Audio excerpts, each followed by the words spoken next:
si Cristo ha resucitado, como creemos que ha resucitado, tenemos que ser osados, ser intencionales, buscar la vuelta para dar testimonio a nuestro Señor. 9, 8, 7, 6, 5, 4, 3, 2, 1.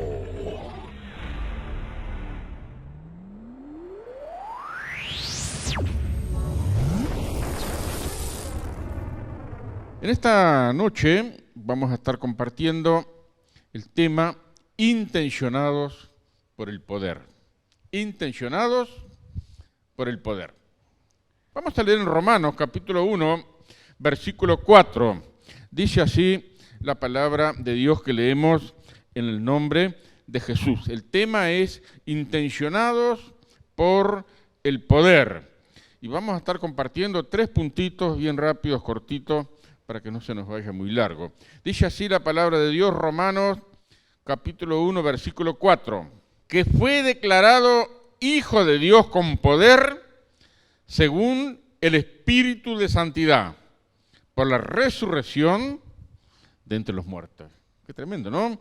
Que fue declarado Hijo de Dios con poder según el Espíritu de Santidad por la resurrección de entre los muertos. A mí me gusta siempre entresacar una frasecita para que me quede. Entonces la frase sería que fue declarado Hijo de Dios por la resurrección de entre los muertos.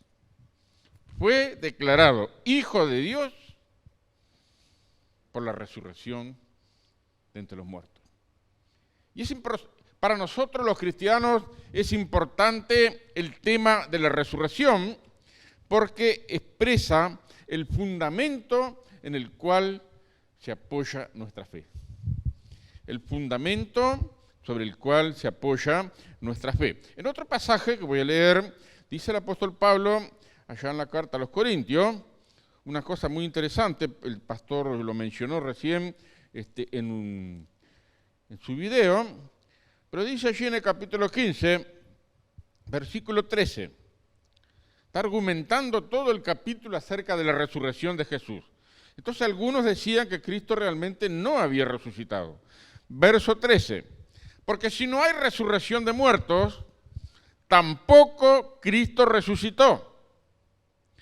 Y si Cristo no resucitó, vana es nuestra predicación, vana es también vuestra fe. Como diciendo, si Cristo no resucitó, es al cohete la fe, es inútil la fe, no tiene sentido la fe, si Cristo no resucitó.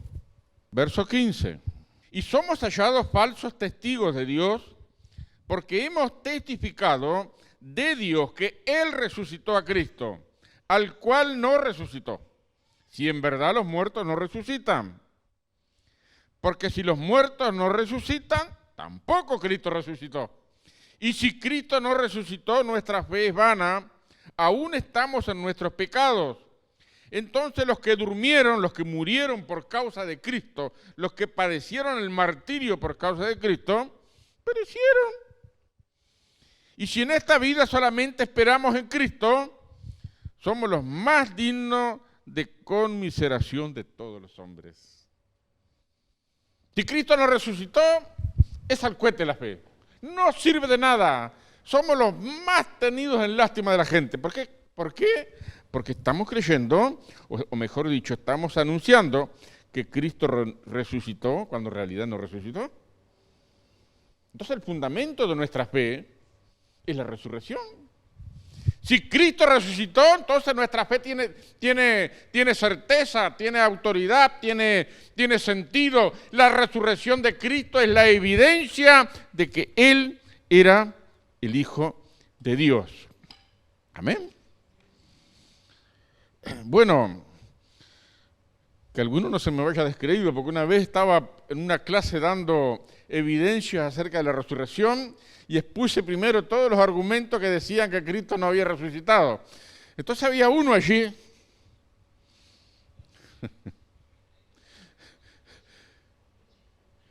cuando terminó la clase, lo tuvimos que tratar porque realmente había entendido que Cristo no resucitó y tuvimos otra clase con él porque Cristo realmente resucitó. La resurrección de Jesús es lo que da sentido a nuestras vidas. Es lo que dio sentido aquel día, el 8 de diciembre de 1974. No entendía nada, no sabía nada, pero había una cosa que sí pude palpar, que el vacío que tenía dentro, lo que buscaba llenar en los bailes, que buscaba llenar con la chiquilina, que buscaba llenar con la timba, que buscaba llenar en el ruido, estar siempre entretenido, ese vacío se llenó cuando Jesús vino a mi corazón. Ese día, y a partir de ese momento hasta ahora, nunca ha estado vacío.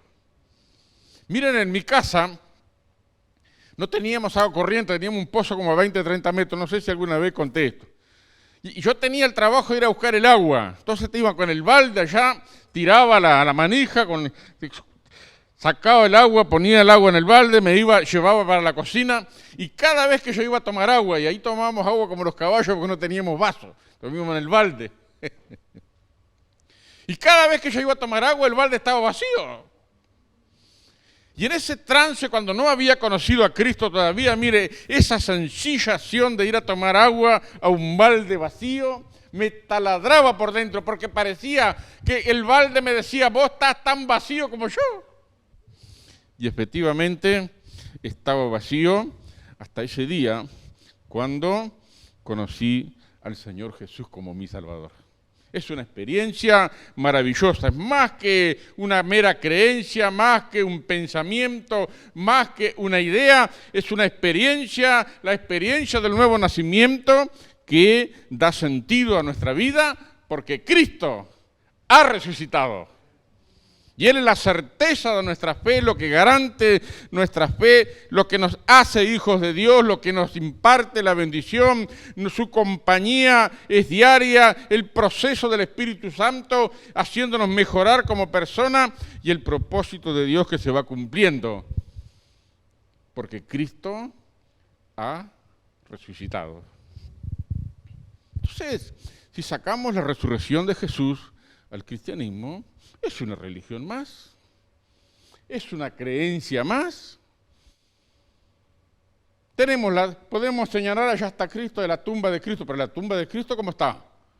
Está vacía. Gloria al Señor Jesús. Entonces la resurrección es el fundamento de nuestra fe. Segundo, Pablo, referente mundial de transformación.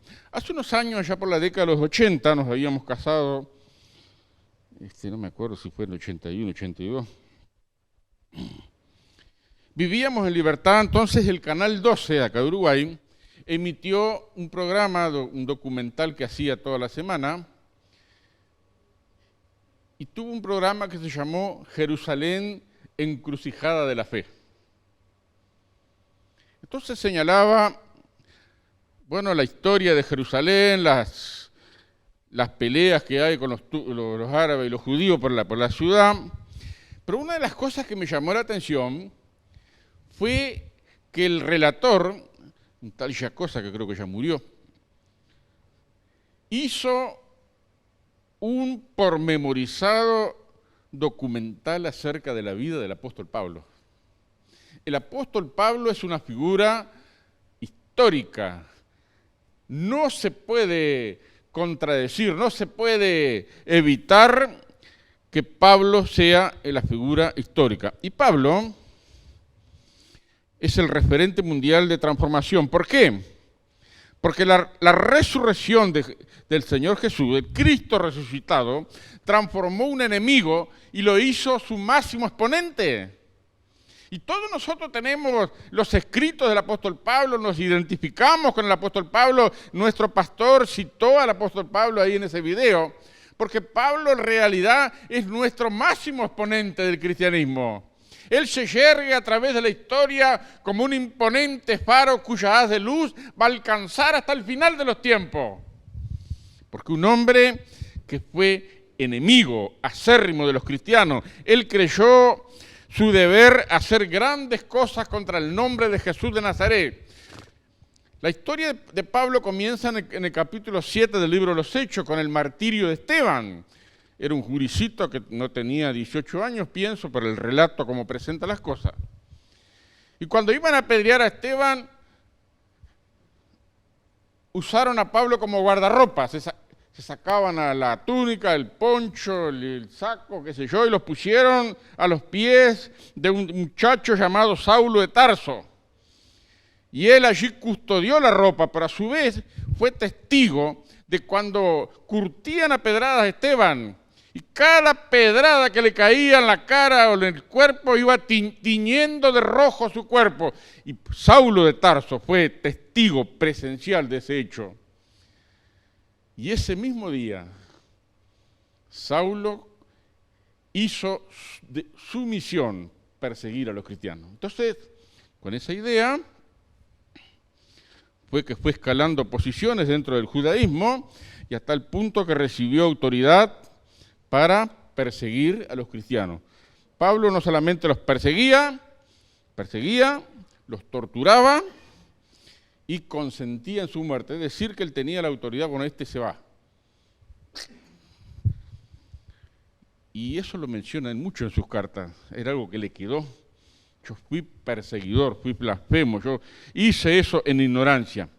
Cuando miramos este hecho y comparamos la religión cristiana, es muy buena desde el punto de vista filosófico. Si sacamos la resurrección del cristianismo, la religión cristiana es muy buena desde el punto de vista filosófico, porque en primer lugar, entre varias cosas importantes que señala, está la regla de oro. ¿Qué significa la regla de oro? ¿Qué es la regla de oro? El texto dice, lo que ustedes quieren que las personas hagan contigo, haz tú con los demás. Eso es una cosa buenísima. Es buenísimo. ¿Sí o no? Porque tiene que ver con nuestro relacionamiento con las demás personas. Yo, ¿cómo quiero que me traten? Bueno, yo tengo que tratar a los demás de la misma manera. La regla de oro es una cosa buenísima. La segunda cosa que podemos enumerar aquí como algo excepcional del cristianismo es que Cristo estableció el espíritu de familia. Un mandamiento nuevo les doy, que se amen los unos a los otros como yo los he amado. Eso rompió las barreras, rompió las clases sociales, hizo que todos se fijaran, no que amaran al prójimo como se aman a sí mismos, sino amen a los demás, más que a sí mismos, como yo los he amado. Cuando amamos así tenemos un espíritu familiar, porque nadie es más que nadie. No miramos a los demás, ni siquiera me miro a mí mismo como superior a los demás, sino que Cristo dijo, un mandamiento nuevo les doy, que se amen los unos a los otros, como yo los he amado. Y también, entre otras cosas, el cristianismo es una buena filosofía de vida porque promueve el progreso individual. Promueve el progreso individual. Yo estaba caído, me levantó. Yo estaba en la ruina, me levantó. Estaba sin esperanza, me dio esperanza. Estaba bajo la pata de Satanás, allí esclavo del pecado. Él nos levantó. ¿Saben? El cristianismo tiene la virtud de sacar lo mejor de las personas. El pecado sacó lo peor, saca lo peor de nosotros. Saca el instinto animal que tenemos adentro. Saca lo peor. Pero el Evangelio, la doctrina cristiana, la filosofía, la religión cristiana, tiene la virtud de sacar lo mejor de nosotros. Si miramos eso es una buena filosofía. Pero sin resurrección no tiene sentido. Y Pablo fue transformado por el poder de la resurrección, un enemigo que los perseguía acérrimamente, que tenía autoridad. Y en el camino a Damasco, él iba allí con su guardia personal y de repente lo envuelve una luz del cielo y una voz que dice, Saulo, Saulo, ¿por qué me persigues? Y temeroso por esa luz, y él vio a Jesús en persona. vio al Cristo resucitado, se cae al suelo. ¿Quién eres, Señor? Yo soy Jesús, a quien tú persigues. Dura cosa te es patear un clavo. Y ahí, con su misión ante esa visión del Cristo resucitado, dice, ¿qué haré, Señor? Anda a Damasco, porque allí se te va a decir lo que tienes que hacer. ¡Qué tremendo! Y ese hombre que iba con la misión de perseguir a los cristianos ante la presencia del Cristo resucitado, cambió su manera de ser y a partir de ese momento, el momento de su conversión, comienza a ser perseguido por causa de Jesús. Tremendo, ¿no? Nosotros, hermanos, tenemos que tener esa osadía de ser testigo. Él fue testigo de su resurrección hasta el último día. En Romanos, que fue declarado Hijo de Dios con poder por la resurrección de Jesucristo. Él estaba convencido, el fundamento de su fe.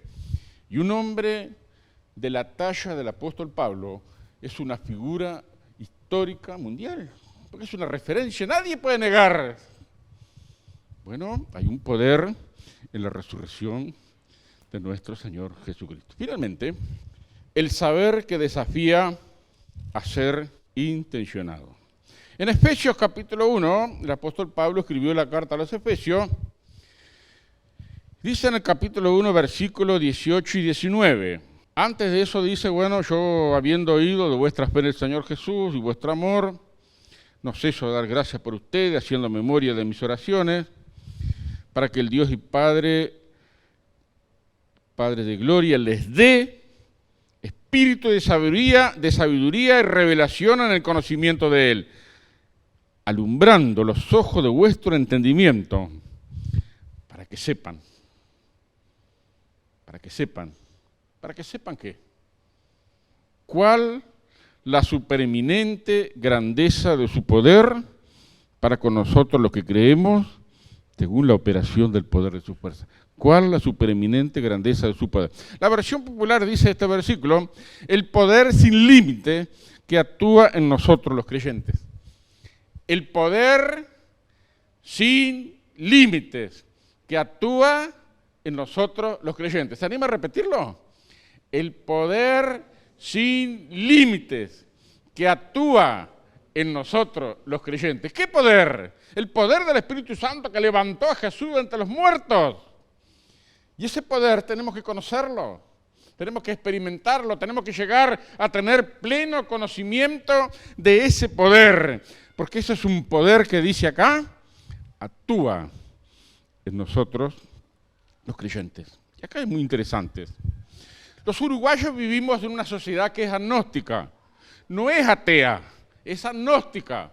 El ateo no cree en nada, no tiene ningún tipo de creencia, pero el agnóstico no tiene creencia, pero su filosofía es esta. Yo no sé si Dios existe o no existe, no tengo cómo saberlo.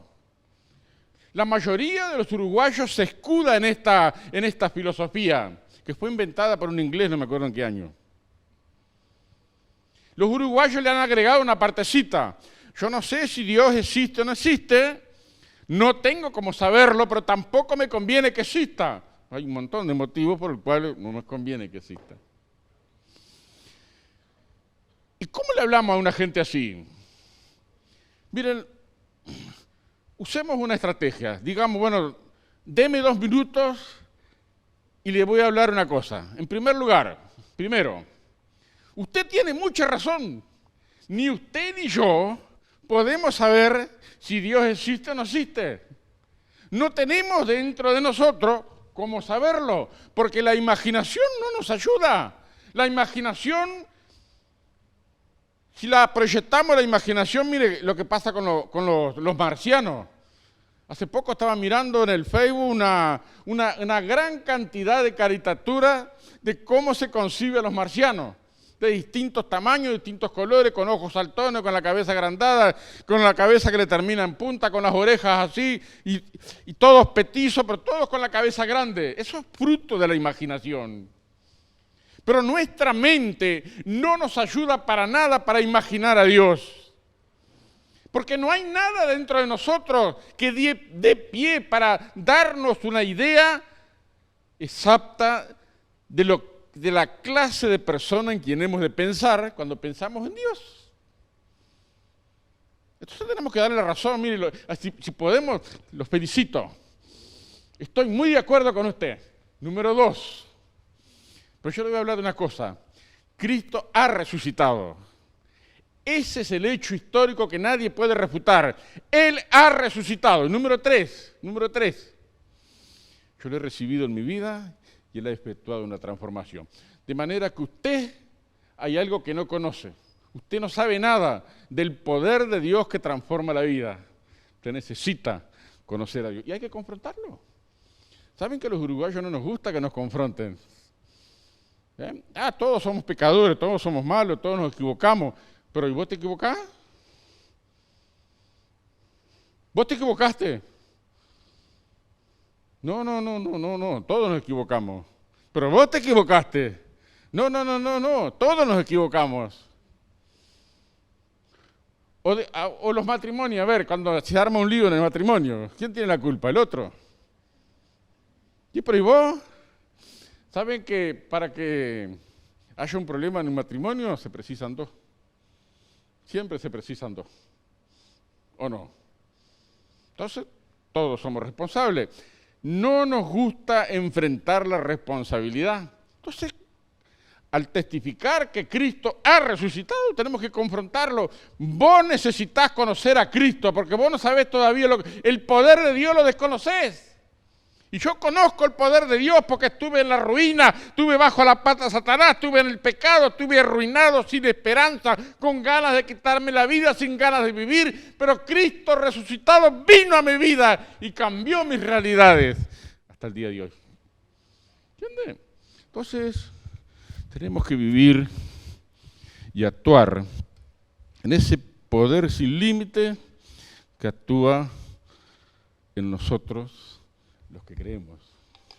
Pero yo no. El poder actuará en otros. Porque yo no soy muy santo, que digamos. ¿Quién es santo? ¿Quién es santo? Yo tengo 47 años cristiano, ¿usted cree que todavía ya llegué a todas las etapas, que ya cumplí todo? No, Señor, me falta mucho por aprender. Dios todavía no ha terminado conmigo. Él sigue su obra. Pero el poder que actúa en Él no depende de mí, depende de Él, que quiere actuar a través de nosotros. Por eso dice el poder sin límites que actúa en nosotros los creyentes. El poder actúa. El poder no es una mente, solo para la mente, un mero conocimiento. Alguien dijo por ahí que el gran objetivo de la enseñanza no es el conocimiento, sino la acción. El gran objetivo de la enseñanza no es el conocimiento, es la acción. El conocimiento es parte, pero ese conocimiento ¿a qué tiene que llevarnos? A actuar. Actuar en el nombre del Señor. Entonces, si Cristo ha resucitado, como creemos que ha resucitado, tenemos que ser osados, ser intencionales, buscarle la vuelta, para dar testimonio a nuestro Señor. No hace mucho, una de las veces que llovió mucho, hace tiempo ya, estaba acá en Montevideo y el agua arrasó las calles, las limpió, toda la mugre, quedó limpita la calle. Entonces uno que estaba en el techo donde yo estaba parado, cuidándonos de la lluvia, dijo, ¿cómo limpia el agua? ¿Cómo limpia el agua? Entonces yo aproveché para decirle, lástima que no limpia la mugre del alma. Se me quedó mirando así. Tenemos que usar esas ocasiones, hermano, porque es una siembra, ¿o no? Es una siembra. Lástima que no limpia la mugre del alma. ¿Qué es lo que va a limpiar la mugre del alma? Mira, el tipo se habrá devanado los sesos pensando que limpia la mugre del alma. Nunca más lo vi. Pero de esas cosas, hermanos, se vale el Espíritu de Dios para actuar con poder dentro de una persona. Tenemos que aprovechar cada circunstancia. En una iglesia por allá afuera, hermano, que la iglesia no caminaba ni a palo, no entraba poquísima gente, por más que se esforzaban en hacer evangelismo. Entonces, pero sin embargo era una zona pujante. Y un día estaba una hermana en el puesto, comprando las verduras para hacer la comida. Y entonces entra una muchacha joven, que hacía poco se había mudado ahí, y le dice al verdulero: ¿sabe que tengo unos problemas bárbaros con mi hijo, que no puedo dejar que deje los pañales? Por más que le ponga la pelela, sigue haciéndose encima. Entonces la hermana escuchó esto y le contó al pastor: ¿sabe, pastor, qué podemos hacer para llamar gente a nuestro templo? Les puso la idea: nos reunimos las hermanas, hacemos una buena propaganda para enseñarles a las madres cómo hacer que los niños dejen los pañales. Y así fue. Hicieron la reunión, vinieron un montón de madres jóvenes y les hablaron, les educaron. Las hermanas viejas ya estaban experimentadas en el arte de dejar que los gurises los pañales, dejen los pañales con la pelela, etcétera, etcétera. Y después le dieron una palabra del Evangelio. Al poco tiempo empezó a entrar gente nueva a la iglesia. Y el pastor Ufano, bien contento, se jactaba diciendo: sí, nosotros llenamos la iglesia enseñándole a hacer caca. Hay que buscar la manera, hermano. ¿Por qué? Porque el poder que resucitó a Cristo, ese mismo poder que lo levantó de los muertos, está en nosotros. Y actúa en los creyentes, ¿o no? Actúa. Quiere actuar. Tenemos que estar dispuestos, ser intencionados, abrir la boca para dar testimonio, aprovechando, pidiendo al Espíritu Santo que nos dé sabiduría para ver de qué manera podemos introducir la palabra del Evangelio. ¿Amén? Tenemos un misionero que está en Albania, el pastor Miguel Sikov, no sé si alguno lo conoce. Él estuvo en nuestra iglesia en Canelones contándonos las peripecias que pasa para evangelizar. Allá es una sociedad muy católica, católica a muerte. No le entran ni las balas de los evangélicos. Entonces, una conversación frontal choca enseguida porque dispara y se va. Pero él contaba, poniendo un ejemplo, estaba en la parada esperando el ómnibus, y allí había un señor. Entonces sacamos el tema, hablando del tiempo, empezamos así, y buscándole la vuelta para que el hombre hablara. Entonces el hombre hablaba y él ya, nosotros también. Decía otra cosa el hombre y nosotros también. ¿Y quiénes son nosotros? A nosotros somos cristianos evangélicos, que nos reunimos en tal lugar. De esa manera es que él entraba. Frontal no podía, pero había que buscar la vuelta. Nosotros, hermano, si creemos en un Cristo que resucitó y que revolucionó la historia, ese poder que lo levantó a él está en nosotros, tenemos que tener esa sabiduría, esa disposición, esas ganas, ese desafío, esa osadía, ser intencionado. Intencionado quiere decir que yo tengo la intención voluntaria, nadie me obliga, lo hago por mi propia voluntad. Soy intencionado para compartir que Cristo ha resucitado. Amén. La última cosa, hermanos, que quiero mencionar. Algunos de nosotros tenemos dificultad para dar testimonio de la resurrección. Bueno, lo más aconsejable sería que nos asesoráramos con lo que dicen los evangelios, nos nutriéramos un poquito. Se sobreentiende que todos los hijos de Dios leen la Biblia todos los días. No voy a pedir que levanten la mano porque capaz que pasa vergüenza. Bueno. Pero todos tenemos que leer, por lo menos asesorarnos con los detalles. Porque dice el conocimiento que nos otorga poder. Estoy orando para que sepan la supereminente grandeza de su poder que obró en Cristo levantándole de los muertos. El poder sin límite que actúa en nosotros los que creemos. Para ser intencionado, hermano, tenemos que asesorarnos un poquito y tener las ganas de dar testimonio. Mire, a veces en un grupo grande, cuando un cristiano da testimonio, es objeto de burla. Siempre se burla, me conta. Pero agarrarlos uno a uno, sacar el tema, siempre se va a dar la oportunidad de que podamos decir algo de parte del Señor. No le vamos a decir las 4 leyes espirituales, hermano, porque a veces el tiempo no da y no hay disposición de la otra persona, pero por lo menos darle algo cortito, sembrar en él algo que el Espíritu Santo va a usar para llevarlo a la conversión. Hay un testimonio, hermano, de España, en los tiempos cuando se juntaba la basura con camiones. Acá en Uruguay también se juntaba la basura con camiones. Pero en un barrio pasó el camión juntando basura y un hombre allí puso el tarro para que el camión lo levantara, la gente del camión lo levantara, y el camión arranca, entonces le llama la atención un papelito que había ahí, en el camión. Le llamó la atención un papelito. Como el camión iba despacio, entonces corrió hasta el camión y agarró el papelito. ¿Sabe qué decía ese papelito?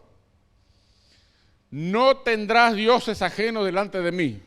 Aquello le pegó fuerte. ¿Quién era el que decía con tanta autoridad, no tendrás dioses ajenos delante de mí? Entonces comenzó una búsqueda. Preguntó en su iglesia, porque era católico, y más o menos le dijeron, pero no le dijeron bien. Siguió buscando y un día caminando por una calle, escuchó que cantaban en una casa, se metió en la casa y con el papelito en la mano, yo quiero que me digan, ¿quién es el que con tanta autoridad dice, no tendrás dioses ajenos delante de mí? Entonces un hermano agarró la Biblia y le leyó allí en el Éxodo, no tendrás dioses ajenos. Ese mismo día se convirtió al Señor. Un papelito que decía una frase. Si hermanos, si nosotros somos intencionados para compartir la buena noticia, siempre vamos a tener tema. Vamos a aprovechar lo que está en el medio, la circunstancia, la ocasión, algo que se le escapa a la otra persona, para poder compartir las buenas noticias del Evangelio de nuestro Señor Jesús. Los uruguayos somos muy políticos, ¿verdad? La política está a la orden del día. Pero la política es corrupta. Sacan el tema. Bueno, aprovechemos para decir, bueno, la política refleja que la condición del ser humano tiene mala intención. La política refleja que la condición del ser humano tiene mala intención. Pues todos los políticos son corruptos. O por lo menos la mayoría, ¿no? Y eso también da pie, hermano, porque ¿qué es la intención humana? Lo que está dentro, lo que está acá dentro. La pecaminosidad del ser humano. Entonces tenemos tema para hablar. Compartamos, hermanos, actuemos. La palabra actúa poderosamente en nosotros. El poder sin límites que actúa en nosotros los que creemos.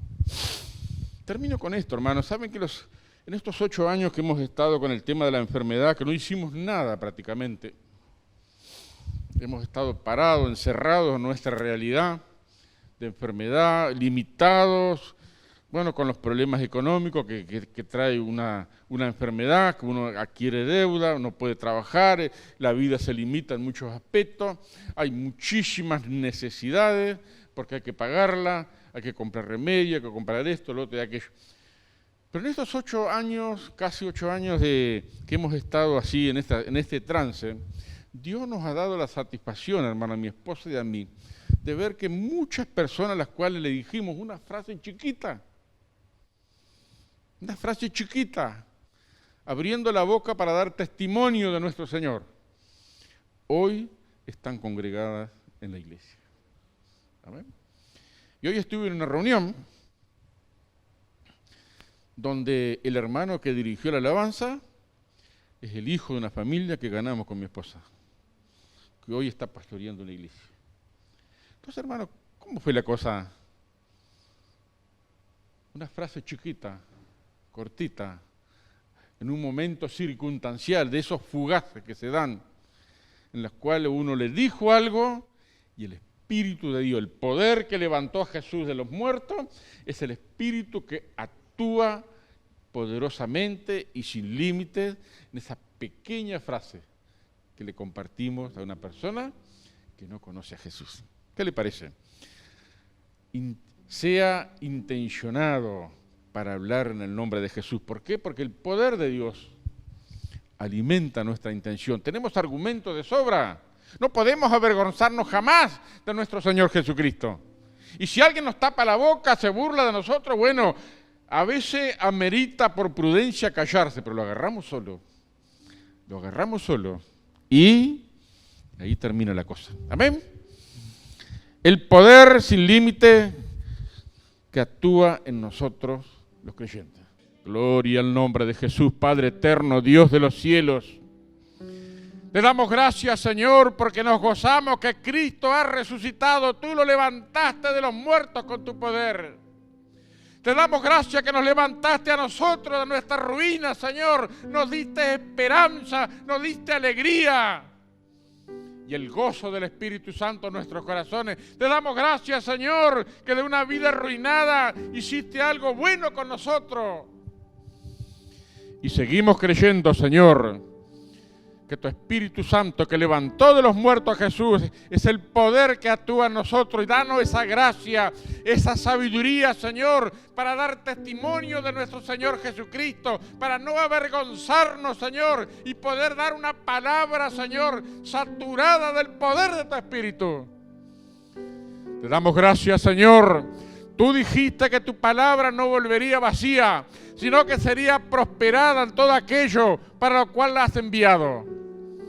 Y te ruego, Señor, bendiga el testimonio de cada uno, que el Espíritu esté fortaleciéndonos en esta área para poder ser intencionados, Señor, y podamos ver el fruto de tu palabra obrando en los corazones, tu Espíritu Santo levantando de la ruina a hombres y mujeres que ya sin ganas de vivir, Señor, algunos quieren quitarse la vida. Padre, nos ponemos en tus manos como iglesia, como hijos de Dios, como hijas, Señor, como familia. Ayúdanos a dar testimonio poderosamente, Señor, ese poder sin límite que actúe a través de nosotros. Tener la satisfacción de ganar un alma, aunque sea, para llevarlo a tus pies, Señor, en el nombre de Jesús. Señor, comendamos a ti nuestras vidas, rendimos a ti cada rinconcito de nuestras vidas, Señor. Pedimos que tu Espíritu nos ayude a seguir creciendo, a seguir madurando, a seguir rindiéndote a ti cada rinconcito, Señor. Danos esa gracia, Señor, ese convencimiento interno, esa convicción, para poder rendirte a ti cada parte de nuestro ser. Nos encomendamos tus buenas manos, Señor. Bendice la iglesia, bendice cada familia. Señor, cada realidad, cada circunstancia, Señor, esté obrando poderosamente, Señor, en el nombre de Jesús. Amén. Gloria al nombre de Jesús. Aleluya.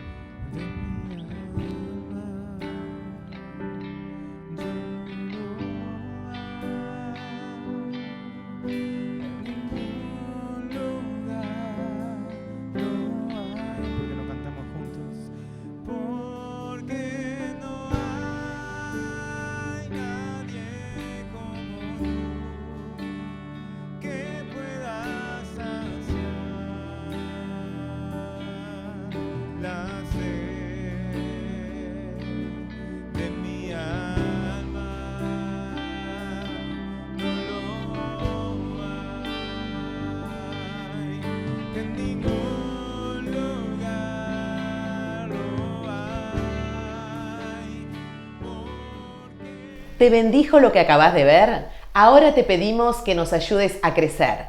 Suscríbete a nuestro canal, activa la campanita y compartí. Y si querés colaborar económicamente, te dejamos el link de PayPal en la descripción.